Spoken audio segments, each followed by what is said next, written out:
আজকে আমি আপনাদের সঙ্গে শেয়ার করব এই গরমে প্রাণ জোড়ানো একটা শরবত আর রাতের খাবারের সঙ্গে একটা ভর্তার রেসিপি। হ্যালো ভিউয়ার্স, আসসালামু আলাইকুম, ওয়েলকাম টু সমাজ ব্লগ। সবাই কেমন আছেন? আলহামদুলিল্লাহ, আমি আগের থেকে অনেকটা ভালো আছি।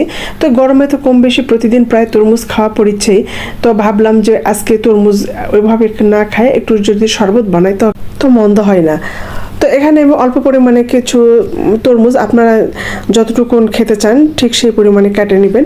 আর তরমুজ মোটামুটি মিষ্টি ছিল, তারপরও ফাইম খাবে এই জন্য 2 চামচ চিনি দিলাম। আর বাবার ডায়াবেটিক, মাঝে মাঝে তো একটু মিষ্টি খাওয়া ভালো, এই জন্য 2 চামচ চিনি আর হাফ চামচের থেকেও কম 1 চিমটি পরিমাণে বিট লবণ দিলাম। খুবই সিম্পল এবং খুবই সহজ। আর ব্লেন্ডারে ব্লেন্ড করে নিচ্ছি, বেসিক্যালি একটু বেশি ফেলে দিলে ভালো হয়। আর এই যে দেখেন কত ঝটপট 2 গ্লাস তরমুজ শরবত হয়ে গেল। তো এর সঙ্গে বরফ কুচি দিলে সেই হয়, কিন্তু বরফ কুচি দিলাম না। বাবা বৃদ্ধ মানুষ, যদি ঠান্ডা লেগে যায় আর ফাইমের ঠান্ডার সমস্যা, তো ফাইম খায় বলছে যে খুবই ভালো হয়েছে।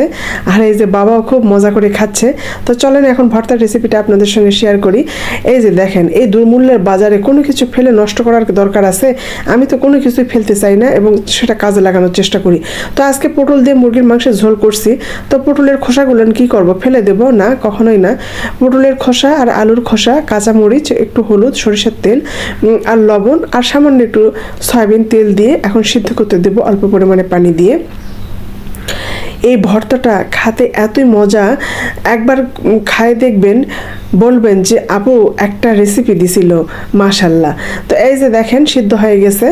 এখন যেটা করব সেটা হচ্ছে এই ভর্তার সঙ্গে একটু হালকা করে একটু জিরা ভাজা দেব, এতে করে ভর্তার একটা সুন্দর ফ্লেভার আসবে।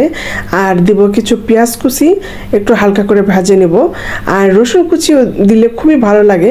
আমার বাসায় রসুন কুচি শেষ, আমি সবসময় চেষ্টা করি আমার বাসায় যেটা আছে সেটা দিয়েই সব কিছু মানিয়ে রান্না করার জন্য। তো রসুন নাই তো কি হয়েছে, পেঁয়াজ শুধু দিব। এই যে জিরাটা হালকা করে ভাজা রাখছিলাম সেটা একটু এখন বাটে নিলাম। আর এখন এই যে পেঁয়াজটা যে হালকা করে ভাজা রাখছিলাম সেটাও বাটে নিব। আর এখন পটলের খোসা আর আলুর খোসা ভালো করে বাটে মিহি করে নিব। এই যে হয়ে গেছে, দেখেন কালারটা কত সুন্দর আসছে, একেবারে গ্রিন। মানে কেন যে ভিডিওতে আসলো না সেটা বুঝতে পারছি না। তো এত সুন্দর দেখে জানটা ভরে গেল।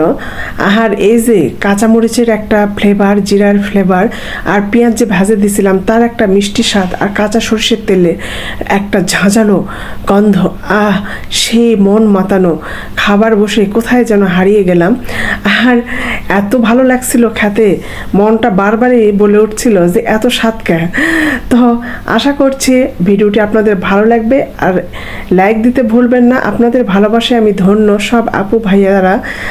তো এভাবে ভালোবেসে পাশে থাকবেন। তো আজকে এই পর্যন্ত, আল্লাহ হাফেজ, আসসালামু আলাইকুম।